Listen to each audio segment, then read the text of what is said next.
Celle de 2006 et 2007, il ne faut pas l'oublier. Je pense qu'on l'a un petit peu négligé. Parce que c'est plus difficile de qualifier l'Algérie en 2006-2007 pour une Coupe du Monde après 25 ans d'absence, avec l'effectif que nous avions, les conditions que nous avions, parce que vous savez tous très bien, moi quand je suis arrivé ici, on cherchait les stades pour s'entraîner. Le jour du départ en Guinée, quand nous avons fait 0-0 en Guinée à 10 contre 11, parce que nous avions notre équipe complète, nous sommes partis en avion militaire au dernier moment. On a changé 2 fois d'aéroport. Je ne vais pas vous raconter l'histoire de la Guinée ici au 5 juillet, où à 3h du matin, on discutait encore de primes de match, où on a mis 3h30 pour arriver au stade,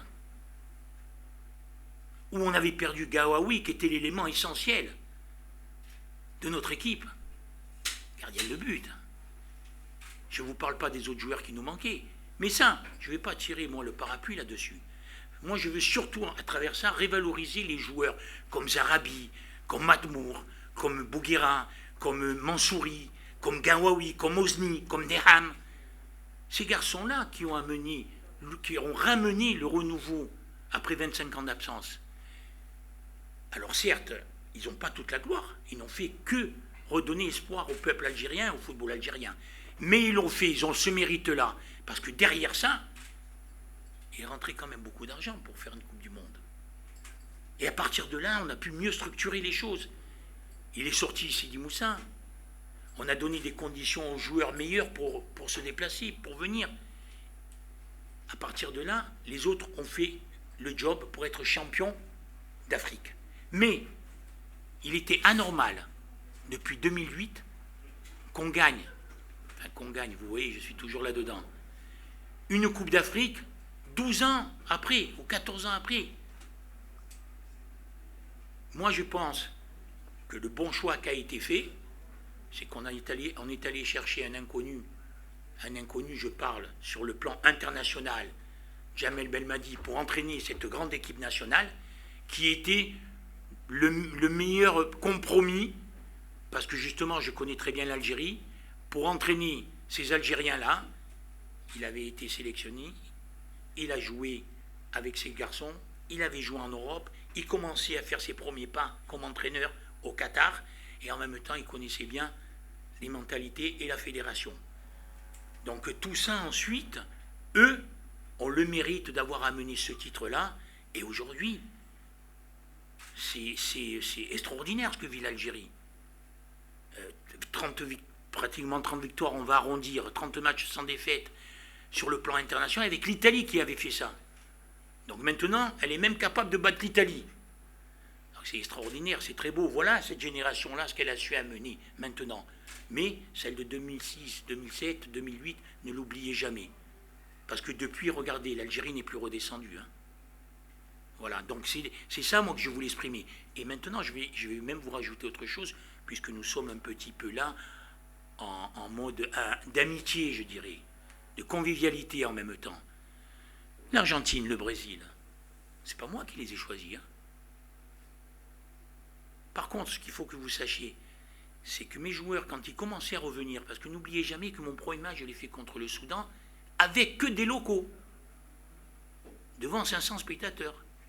Que des locaux j'ai eu, hein. Plus personne ne voulait venir. Quand nous avons fait ce match contre l'Argentine et le Brésil, je vais vous expliquer ce qui s'est passé. Quand j'étais cherché en Allemagne, en France, en Angleterre, quelques joueurs pour revenir, tous les joueurs me disaient, coach, nous on en a marre de jouer contre les équipes africaines en FIFA. On voudrait passer un palier. On connaît que le continent africain. Et on nous demande de nous qualifier pour les Coupes du Monde. La réflexion était bonne. Elle était importante. Donc je me suis dit, tiens, ils sont quand même intéressés, ces joueurs-là. Ils sont intéressés par ce qu'ils veulent faire. Ils veulent avoir une ligne de conduite. J'ai dit, ok. J'ai dit, avec les connaissances que j'ai, je vais peut-être trouver. Je vous dis franchement, j'ai cherché le Luxembourg ou la Suisse, hein, à cette époque. Et il est tombé un fax à la fédération, on m'a appelé, ils m'ont dit, voilà la proposition que nous avons. Nous avons l'Argentine. C'était dur, hein, mais il fallait faire un choix.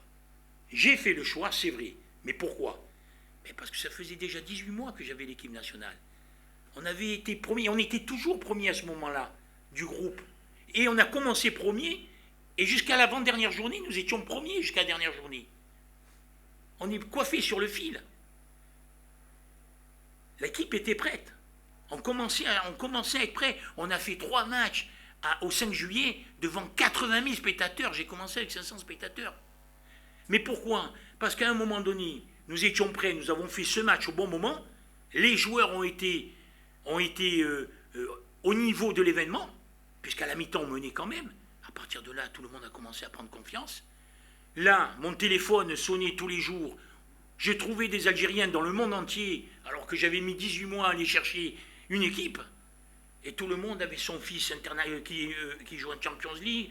Les agents en avaient 2 ou 3. Il y avait des joueurs qui sortaient de pays que je ne savais même pas. Personne ne savait. Un jour, on a fait une réunion à la fédération. On a dit, mais d'où sortent tous ces joueurs? Ça, c'est l'Argentine. Donc, ça a été un bon choix, finalement. Ça a été un bon choix. Voilà. Voilà la vraie vérité de ces 2 matchs et contre le Brésil. Contre le Brésil, je vais vous dire même mieux. C'est la fédération, quand elle me pose la question, il tombe le Brésil. Moi, je ne veux pas jouer contre le Brésil. Vous savez pourquoi je ne veux pas jouer contre le Brésil? Mais tout simplement parce que nous sommes en vacances depuis 1 mois. Et j'avais peur de salir le groupe, de salir l'image de l'Algérie. J'ai dit, mais vous vous rendez compte, eux venaient de faire une compétition pour être champions sud-américains. Et ils ont été champions sud-américains quand on les a joués. C'est compliqué de prendre une décision comme ça. Ouais, mais vous comprenez, M. Cavalli, on a pris l'Argentine, on ne peut pas refuser le Brésil. Eh bien, j'ai dit, allez, on y va. Hein. Voilà, et il s'est avéré qu'on s'en est très bien sorti. Voilà exactement la vraie vérité de l'histoire de 2006-2007, et c'est celle qui a amené la Coupe du Monde de 2008. Voilà. Voilà, merci, messieurs. Coach. Merci, coach. Question de Oui. la presse nigérienne.